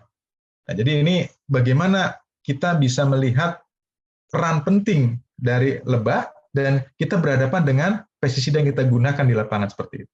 Inilah yang harus kita sinkronkan begitu, ya. Nah, ini yang saya katakan tadi, ya. Jadi dia dapat membunuh secara langsung, bisa juga mematikan larva. Ini yang ditakutkan orang sekarang yaitu colony collapse disorder. Ya. Apakah ini tadi kaitannya dengan sifat kerja racun ini pada serangga sehingga disebutkan colony collapse disorder? Ya. Tapi kalau melihat dari beberapa faktornya, ada patogen, parasit, iklim, ternyata ya mungkin iya, mungkin juga tidak. Ya. Karena tadi kan mode of action-nya baru, yaitu dengan sebagai agonis pada pada acetylcholine receptor, ya. Apakah itu yang membuat dia kemudian menjadi tidak bisa kembali kepada sarangnya misalnya? Mungkin. Nah, tapi apa hubungannya dengan patogen, parasit, iklim juga bisa menyebabkan CCD ini? Nah, ini juga yang menarik yang kita kaji seperti itu, ya. Gitu. Sayangnya kita belum banyak kajian seperti ini, ya. Nah, sekarang bahayanya langsung misalnya. Bisa kontak langsung. Ketika Anda aplikasikan di lapangan, ada lebah segala macam, bisa kontak langsung. Tidak langsung bisa lewat nektar, ya, bisa lewat polen atau air yang digunakan oleh lebah, ya. Gitu. Formulasi juga penting perhatikan di sini, ya. Ya. Nah, ini deh. Umumnya OP dan karbamat memiliki toksisitas yang tinggi terhadap lebah. Ya, Pyrethroid juga demikian. Tapi Bacillus ini tidak. Ya, kurang berbahaya, ya, seperti itu. Nih. Oke, ya. Kemudian penggunaan insektisida racun saraf berdampak tidak hanya terhadap lebah, namun juga terhadap lepidoptera, cacing, ikan dan burung. Nah, ini perhatikan saudara kita, ya, bahwa yang bersifat racun saraf ini sifatnya umum juga begitu. Dampaknya umum juga, begitu. Ya, tidak hanya pada serangga sasaran kita, tapi juga terhadap yang lainnya. Ya. Nah, analisis oleh 25 ahli menunjukkan clear evidence, ya, tingkat bahaya ini akibat penggunaan neonicotinoid dan fipronil. Jadi ada 29 ahli yang menyatakan bahwa bagaimana neonicotinoid dan fipronil ini memang, ya, berbahaya sekali pada tanaman yang banyak lebah di sana. Ya. Di sini dikatakan insektisida merusak kemampuan lebah dalam pengumpulan makanan sekaligus membunuhnya. Ya, di situ dikatakan seperti itu. Ya. Neonicotinoid paparannya menyebabkan gangguan pada penciuman dan memori, mungkin ini, ya, yang membuat dia CCD tadi itu, ya, kesulitan terbang, kemampuan mencari makan berkurang, produksi keturunan lebih sedikit, dan kerentanan meningkat. Artinya mudah serangga ini ya mudah sakit lah, ya, mungkin disabilitasnya menurun seperti itu. Tapi penciuman dan memorinya berkurang, inilah yang mungkin kita harus lihat lebih jauh, ya. Nah, jadi terkait dengan CCD, ternyata dosis non-letal rendah menyebabkan berkurangnya kemampuan. Artinya apa, saudara? Kalau kita memperlakukan, ya, jangankan dosis rendah saja dia sudah bisa menyebabkan CCD seperti itu. Ya. Nah, sehingga jargon muncul seperti ini. Neonicotinoids, a major threat for honeybees. Nah, gitu ya. Ini yang kita ambil dari beberapa jargon-jargon yang ada kaitan dengan neonicotinoid seperti itu. Nah, kapan kita katakan suatu senyawa itu toxic, highly atau moderate? Nah, ini dua. Nih, dari EPA ini, kalau dia kurang LD-nya kurang dari 2 atau 92, ini sangat toksik. Ini sama dengan yang atas, ya. Tapi yang atas yang tidak toksiknya di sini 100, ya. Nah, USPA ini dikatakan tidak toksik 11. Jadi lebih ini USPA kelihatannya gitu, ya, gitu daripada yang atas gitu. Saya lebih sering yang atas ini, ya. Nah, ini kenapa saya tampilkan? Ketika kita melihat SDM itu bahan aktif, maka kita akan melihat ini. Kalau untuk lebah dia sampai 2 mikrogram per lebah, itu kita tidak akan izinkan untuk dikomersialisasikan, ya, seperti itu. Nah, ini beberapa bahan aktif, ya, tolong diperhatikan oleh teman-teman pembudaya, ya, kopi dan mungkin juga yang lebah. Ini beberapa pestisida yang cukup toksik terhadap lebah ini, ya, gitu. Ada nih clethodim, thiamethoxam, imidacloprid ada di sini, ya. Termasuk juga di sini adalah metil metomil, ya, permetin, spermetin, renvalerat, ya, termasuk spinosad juga, ya. Prof, Nah, ini, mohon maaf, kurang 2 menit lagi ya, Prof. Oke, ya, saya percepat aja. Ini data yang terakhir ini dari mahasiswa kami ini, ya, sama-sama, ya. Jadi bagaimana imidacloprid bandingkan terhadap tetragonula laeviceps. Jelas sekali, saudara, sangat-sangat toksik dibandingkan dengan, ya, propanopos misalnya, bandingkan dengan chlorantraniliprol misalnya, bandingkan dengan fipronil, ya. Nah, dia ini sangat toksik. Inilah barangkali yang membuat banyak sekali populasi lebah akibat perlakuan ini menjadi sangat berkurang seperti itu, ya. Banyak juga yang mati di percobaan mahasiswa kami, banyak juga yang mati di luar sarang juga, ya, seperti itu. Nah, tidak hanya itu, bandingkan juga dengan yang lain nih, imidacloprid. Ingat, coba perhatikan, ya, imidacloprid dan fipronil termasuk 2 pestisida yang sangat toksik, ya. Lambda-cyhalothrin masih lebih baik pada ini, ya. Jadi 2 ini sangat ini. Selain tadi ada efek CCD-nya seperti itu, ya. Nah, ini juga ini yang lain saya kira, ya. Nah, Anda perhatikan sekarang di sini. Jadi kalau melihat terhadap lebah, begitu kan, terhadap lebah, ya, ternyata sebagian besar dari kelompok neonicotinoid ini paling toksik gitu. Thiamethoxam, fipronil, clothianidin, imidacloprid, ya, bandingan yang atas seperti ini. Jadi hati-hatilah, ya, dalam penggunaannya di lapangan seperti itu. Nah, ini terhadap saudara saya kira saya tidak akan indikan lagi sama, ya. Nah, perhatikan, ya. Jadi ketika kita melakukan ini, tolong waktu aplikasi PSD-nya harus diperhatikan betul. Sedapat mungkin tanaman mungkin belum masa berbunga. Buat aja GAP-nya bahwa kalau Anda menggunakan, katakanlah mau menggunakan imidacloprid, lakukan itu pada saat tanaman sebelum berbunga lah, ya. Terus gunakan pestisida yang selektif kalau Anda ingin menggunakan, ya. Pemilihan formulasi juga penting, ya. Yang minyak biasanya lebih toksik daripada yang berbasis air, ya. Nah, mana yang Anda mau cari? Kontak, perut, atau sistemik, ya. Gitu. Memang tidak ada yang aman, tapi kita barangkali perlu ambil yang risikonya paling rendah, gitu, ya. Buatlah perjanjian antar petani dengan peternak misalnya, ya.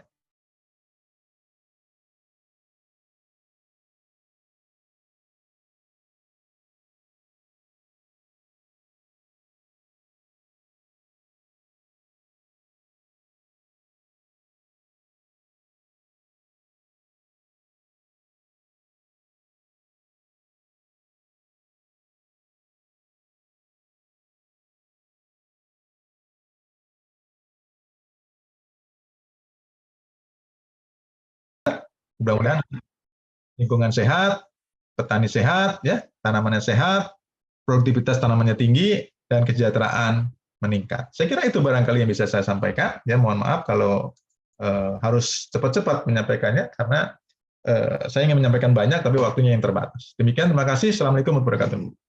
Waalaikumsalam warahmatullahi wabarakatuh. Terima kasih Prof. Datang atas pemaparannya. Ini luar biasa. Kita tidak hanya belajar mengenai apa itu dampak neonicotinoid terutama di ekosistem kopi, tapi kita juga belajar nih teman-teman sekalian tadi mulai dari sejarahnya, bagaimana sifat kemikalnya dan lain sebagainya. Prof, kita langsung lanjut ya Prof ya untuk ke acara diskusi.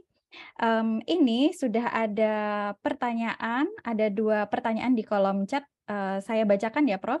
Yang pertama dari Para Fik Paririn, izin bertanya Prof, ini terkait residu kandungannya yang diakibatkan oleh senyawa-senyawa yang tadi sudah dijelaskan oleh profesor, utamanya di golongan neonikotinoid. Nah, ini kira-kira berapa lama, Prof, residu dari kandungan senyawa tersebut itu bisa bertahan di tanaman, khususnya di kopi? Dan kira-kira bagaimana nih, Prof, cara untuk menghindari dari bahaya senyawa-senyawa tersebut ke tanaman kopi dan juga ke serangga penyerbuk? Begitu, Prof. Ini mau langsung Prof jawab dulu ya. Iya, ada. Pertanyaan pertama. Jadi begini. Residu itu terjadi karena kita mengekspos dia kan. Ya, ketika kita semprotkan, otomatis dia akan terekspos keluar, maka dia akan menempel pada tanaman, ya, atau dia mengenai tubuh serangga misalnya begitu. Nah, residu akan tinggi satu kalau kita intensitasnya itu sering. Ya, nyemprotnya mungkin coba perhatikan, ada yang nyemprot, ada yang seminggu sekali, ada yang mungkin seminggu 2 kali. Nah, itu berbeda itu nanti residunya itu. Ya, gitu. Yang kedua, residu akan tinggi kalau dia masa nyemprot, ya, masa nyemprot dia terakhir itu dengan panen itu sangat dekat. Ya. Itu sangat dekat. Pasti ada residunya itu. Ya, gitu. Nah, ini juga tergantung pada apa? Pada jenis insektisidanya. Kedua, kalau dia sistemik, kemungkinan besar dia juga akan tinggi kandungan residunya. Nah, jadi kita harus pandai-pandai, salah satunya ya, pandai-pandai untuk mempelajari bahan aktif itu. Ya, gitu. Kalau saya sarankan sih ya, katakanlah suatu pestisida yang persistensinya tinggi, daya tahannya tinggi, itu lebih baik digunakan jauh hari. Ya, contoh misalnya, kenapa puradan? Ya, kenapa puradan? Ya, hanya kita berikan 1 kali pada saat awal tanam untuk tanaman-tanaman tertentu.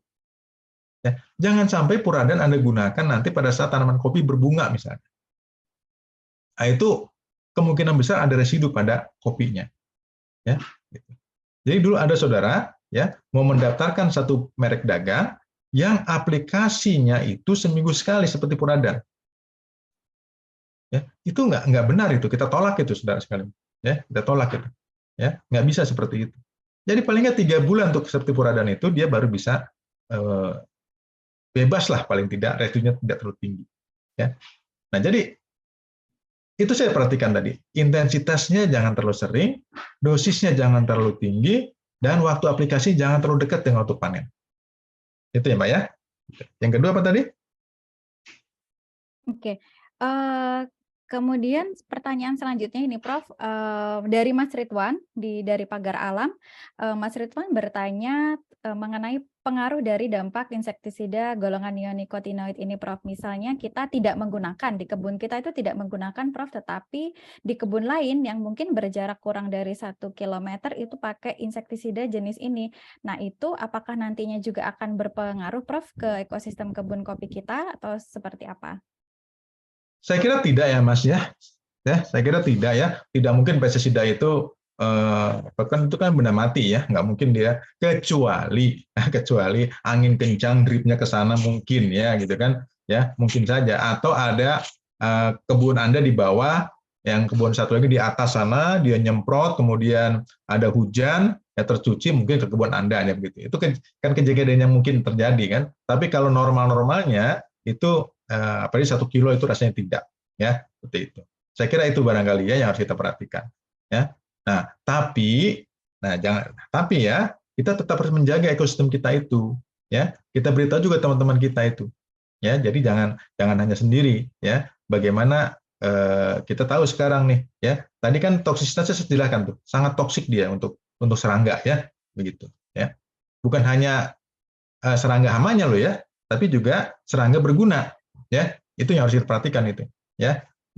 Demikian, Mbak. Siap, terima kasih Prof atas pertanyaannya. Mungkin pejuang kopi yang di forum Zoom ini ada yang mau bertanya langsung kepada Prof Dadang. Silakan bisa raise hand.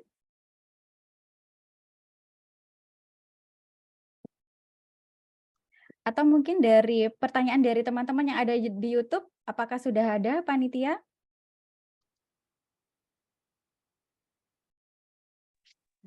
Masih belum ada, Mbak Puput. Oke, masih belum ada ya. Kalau begitu izinkan saya bertanya ya, Prof ya. Oh, oke, Pak Eman. Silakan Pak Eman. Ya, selamat siang Pak Profesor Dadang. Makasih untuk slide-nya yang sudah kami terima dan dibagikan di forum ini. Pak, mohon informasi dan pertanyaan juga mungkin ya. Di slide Bapak itu ada tulisan perlindungan tanaman dilaksanakan dengan sistem pengendalian hama terpadu. Undang-Undang Nomor 22 Tahun 2019. Mengenai sistem budidaya pertanian berkelanjutan.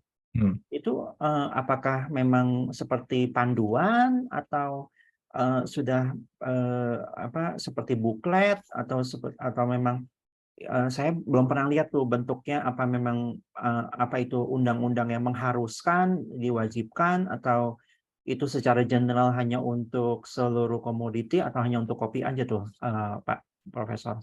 Oke, ya. Itu undang-undang yang sudah ditandatangani, sudah disepakati antara Presiden dengan DPR ya, artinya itu sudah berlaku, harus kita taati sebetulnya kan ya, gitu. Nah di sananya maksud saya tidak khusus untuk tanaman pangan, itu ya namanya kan kaitannya dengan sistem pertanian kan, berkelanjutan seperti itu, ya. Jadi termasuk saya kira di perkebunan juga begitu. Jadi bagaimana? Nah saya juga sarankan ini, apakah di perkebunan kan juga ada PHT kan, bahkan saya pikir di perkebunan tanda petik ya jauh lebih bukan lebih mudah barangkali ya, lebih mengena gitu PHT di perkebunan gitu. Kenapa?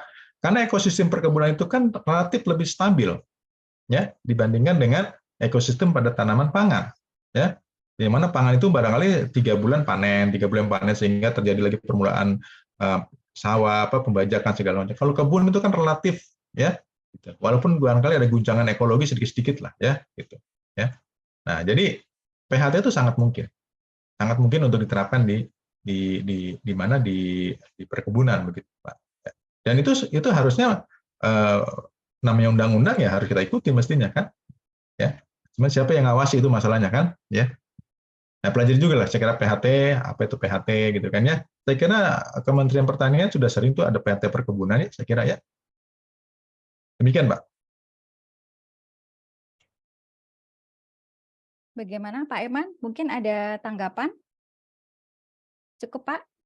Cukup Pak, saya bahkan sekarang saya lagi googling mengenai undang-undang ini, jadi saya baru kali ini mengetahui ada undang-undang ini Pak Profesor. Terima kasih.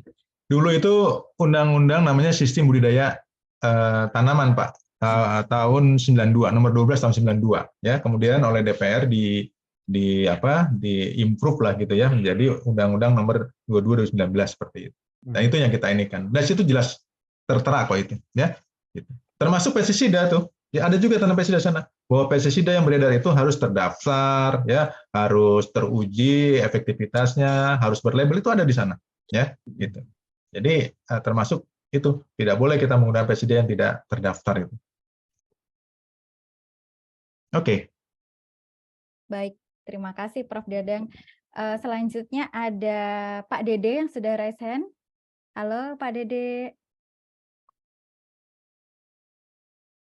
Halo Mbak, kedengeran Mbak? Iya Pak, silakan Pak. Mungkin satu pertanyaan ya Pak ya? Ya, ini bukan pertanyaan sih sebenarnya, ini hasil dari kita di lapangan. Sebenarnya kita udah melaksanakan namanya environmental practice, yang mana kita mengurangi resiko pestisida, insek. Jadi di petani-petani kopi di wilayah Lampung kita membudidayakan lebah panceng. Jadi salah satunya untuk penyerbukan lebih baik, sehingga menghindari juga musuh alami. Jadi ini hanya mungkin tambahan saja, harapannya dengan teman-teman penggiat kopi juga mungkin bisa diterapkan lebih baik lagi. Jadi kita menghindari residu kimia, khususnya pestisida untuk komoditas kita. Mungkin itu aja penyampaian saya. Jadi itu sudah kita terapkan di petani-petani kopi. Yang memang kita menerapkan good environmental practice. Iya, saya kira kemarin saya baru saja ya ikut workshop gitu ya di Malaysia. Bagaimana nanti produk-produk itu diekspor gitu ya. Itu kan harus ada pasportnya gitu ya. Pasportnya apa? Pasport nanti adalah residu sertifikat, Mas. Ya, gitu. Kalau residunya terlalu tinggi, tidak negara sana batas yang dilewati, nggak akan bisa kita ekspor. Gitu. Nah, di sini pentingnya residu. Jadi sekali lagi saya katakan di sini, hati-hati menggunakan pestisida karena nanti kalau tidak lolos uji residunya nggak bisa diekspor, misalnya gitu ya. Gitu. Nah, mestinya Indonesia juga sudah punya SNI nih, ya. Mestinya, mohon maaf ya, kalau kita kirim ekspor, maka yang residunya rendah kita kirim. Nah, bagaimana dengan yang di dalam negeri gitu kan? Kan nggak fair juga kan gitu ya. Gitu. Nah, ini penting lah untuk kita pikirkan bersama. Untuk itu pembinaan, Pak, ya. Pembinaan bagaimana agar petani bisa menghasilkan produk yang aman dikonsumsi. Ya, ketika aman dikonsumsi, maka salah satunya residu pestisidanya memang di bawah batas maksimum residu yang ditetapkan oleh suatu negara. Ya, kita punya SNI, ya, seperti itu. Terima kasih, Mas Edi. Teruskan, saya kira bagus itu. Baik, terima kasih atas diskusinya. Kemudian kita lanjut ya, Prof. Ini mungkin, wah, ternyata semakin sore semakin ramai nih, Prof, yang bertanya. Saya mungkin langsung ke Arif Fakur. Di sini beliau menanyakan, mungkin untuk di Bengkulu, ini kan lebih banyak menggunakan herbisida dibandingkan insektisida, terutama di petani kopi. Nah, apakah ini herbisida itu juga berpengaruh, Prof, ke keragaman serangga di tanaman kopi? Oke, begini.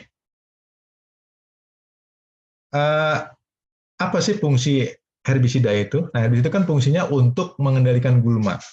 Nah, gitu kan ya, mengendalikan gulma. Nah, juga hati-hati Pak di sini ya. Ada herbisida yang sifatnya kontak saja, ada herbisida yang sifatnya sistemik, ya, gitu. Nah, ini beda ya, tentu saja nanti mungkin dia juga bisa meracuni tanaman yang bisa, ya. Saya yakin lah ini sudah pada paham ya, itu artinya penggunanya.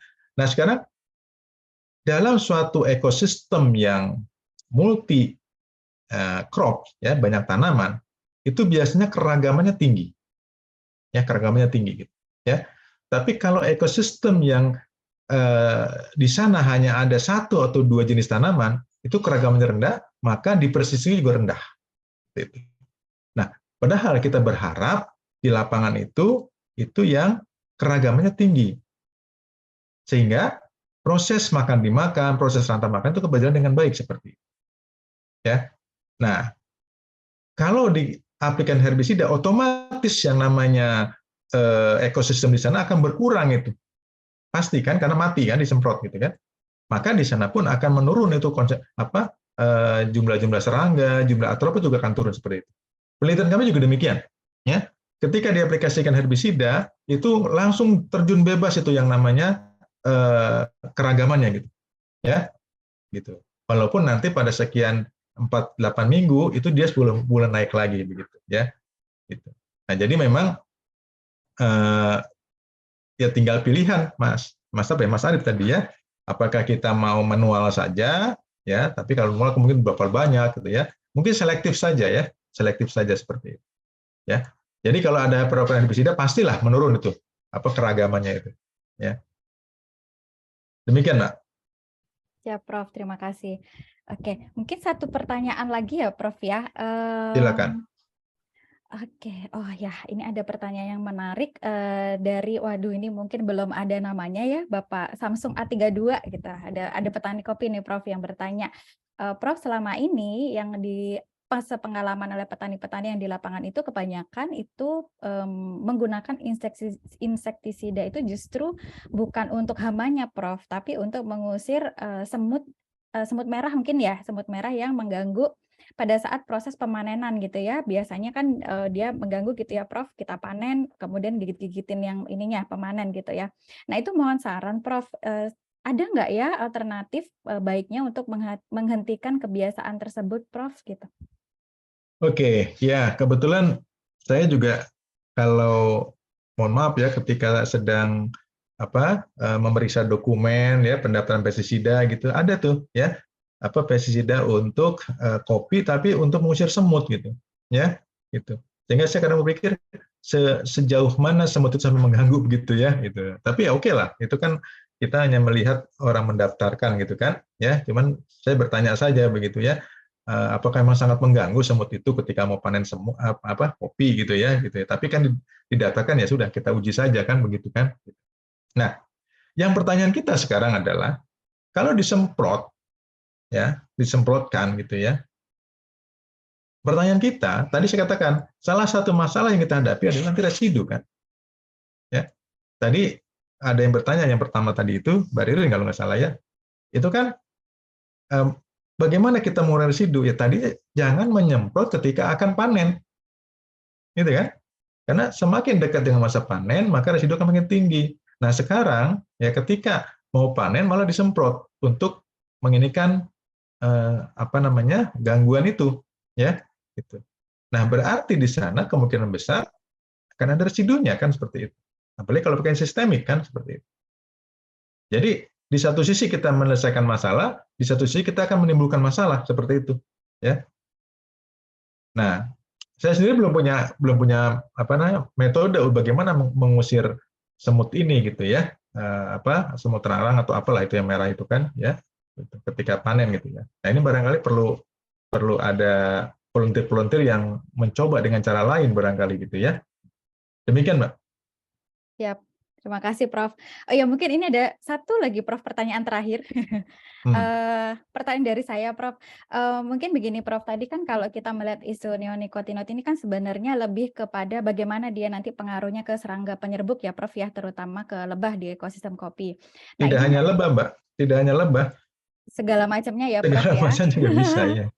Oke, mungkin saya concern-nya ke ke lebah ya, Prof. Ini menurut sepengalaman dari Prof Dadang sendiri, in case Prof apabila mungkin Prof pernah menemui di suatu lingkungan itu ternyata memang populasi lebahnya sudah menurun, Prof. Nah, itu kira-kira apa ya yang menjadi saran dari Prof sendiri best practice yang bisa diterapkan mungkin oleh petani dan penggiat kopi lainnya untuk mungkin menaikkan lagi, Prof, populasi dari lebah ataupun serangga polinator ataupun organisme yang bermanfaat lainnya, Prof.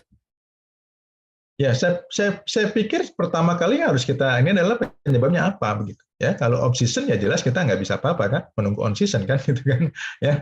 Kalau memang pestisida ya mungkin kita ganti pestisidanya dengan yang lebih selektif barangkali gitu ya. Jadi ini tadi kan saya katakan ya di depan itu kenapa populasi lebah turun itu ya, karena ada perlakuan kimia, ada karena parasit ya, ada karena saya ikut juga, saya tidak aktif tapi saya ikut di API ya, Asosiasi Perlebahan Indonesia itu. Saya hanya sering membaca saja gitu kan ya, sering membaca ada banyak predator ternyata itu, banyak tunggu predator, dan itu bisa menurunkan populasi gitu.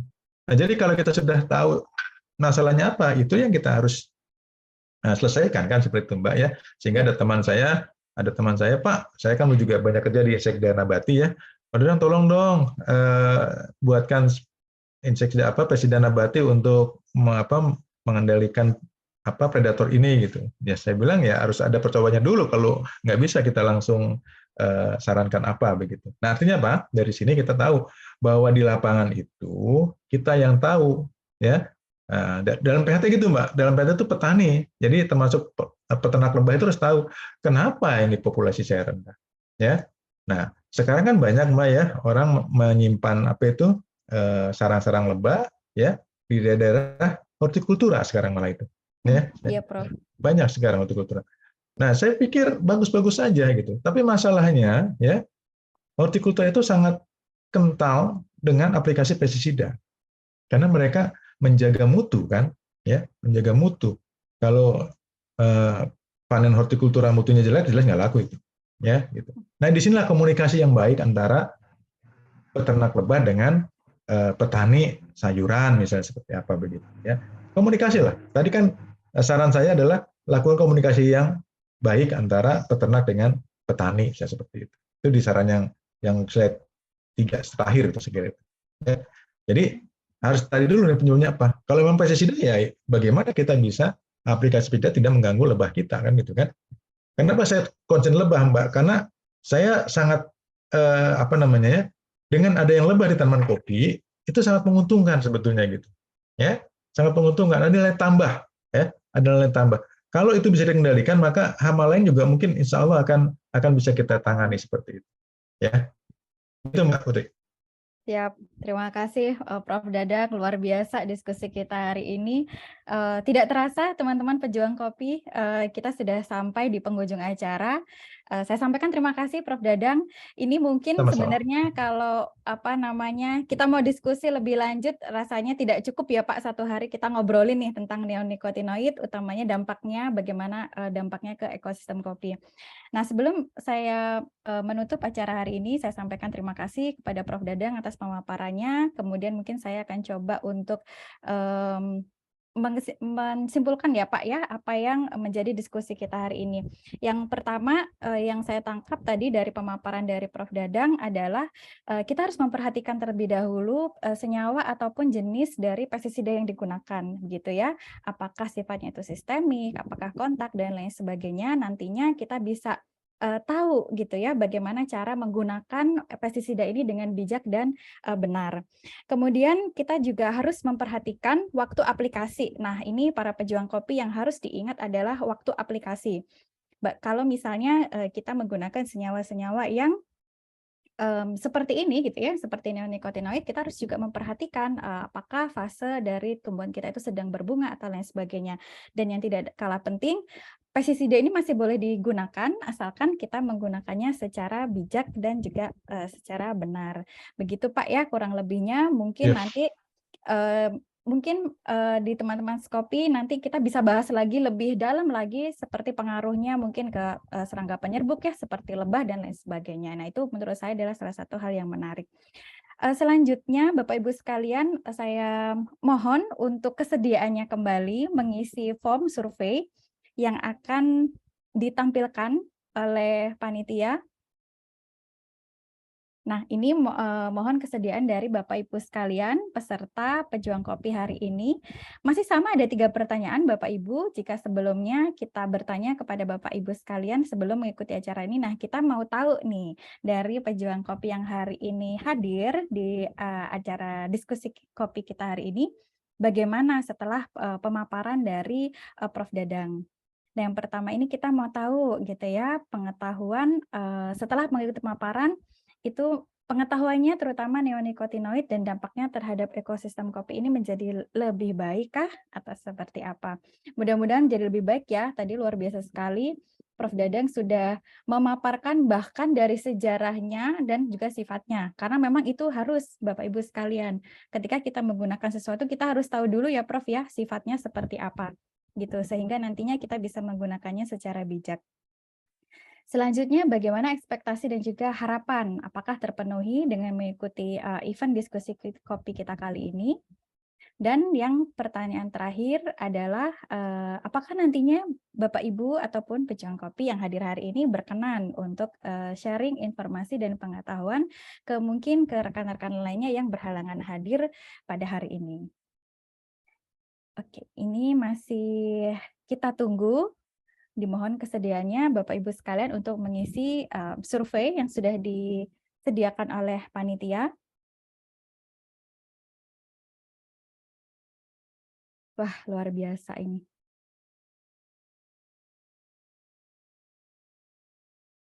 Oke, masih kita tunggu 1 menit lagi. Memang rasanya nggak habis ya Prof ya kalau kita berbicara mengenai pestisida ini Prof, selalu aja ada isu gitu ya yang harus harus kita sounding ya, yang harus kita share juga ke pegiat-pegiat, terutama pegiat-pegiat di pertanian. Apalagi kopi ini kan salah satu komoditas yang rasanya juga salah satu komoditas yang banyak begitu ya peraturan terkait sustainability.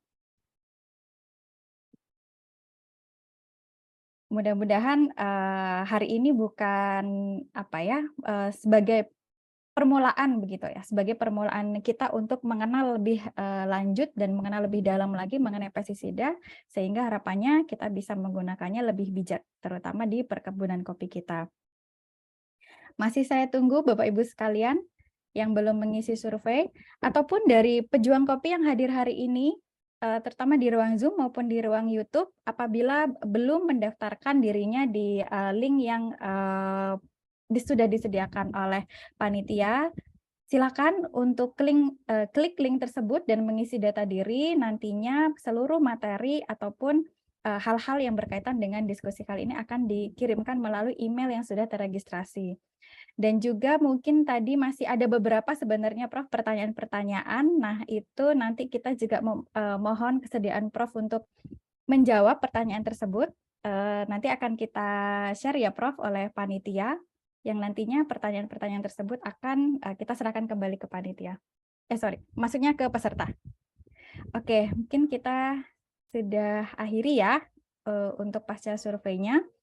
Jadi luar biasa ternyata setelah pemaparan dari Prof Dadang pada diskusi kopi kita kali ini, pengetahuan dan pemahaman peserta hari ini tuh Prof terkait neonicotinoid ini meningkat begitu ya, sangat setuju. Terima kasih.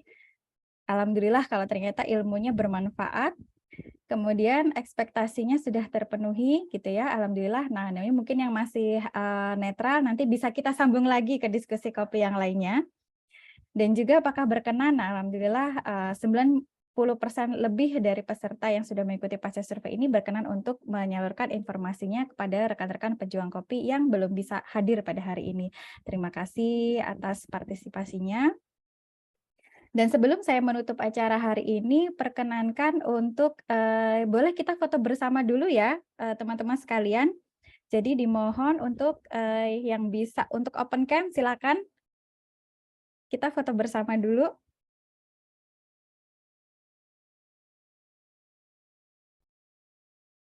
Oke, silakan Bapak Ibu sekalian. Kita berfoto bersama dulu. Nanti dari panitia ya yang akan mengcapture ininya ya, akan mengcapture fotonya. Boleh, Mbak. Siap. Terima kasih Mas Pur. Makasih juga Mbak Puput. Silakan Mas Pur untuk kasih aba-aba ya, Mas.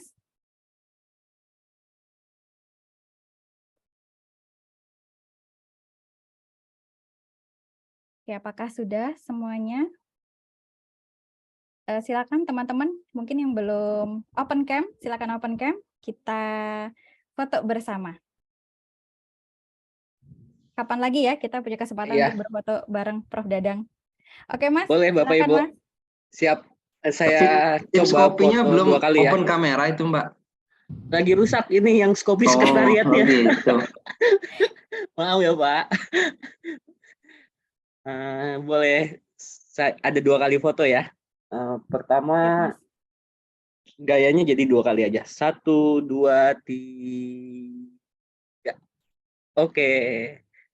Sekali lagi. Bentar ya.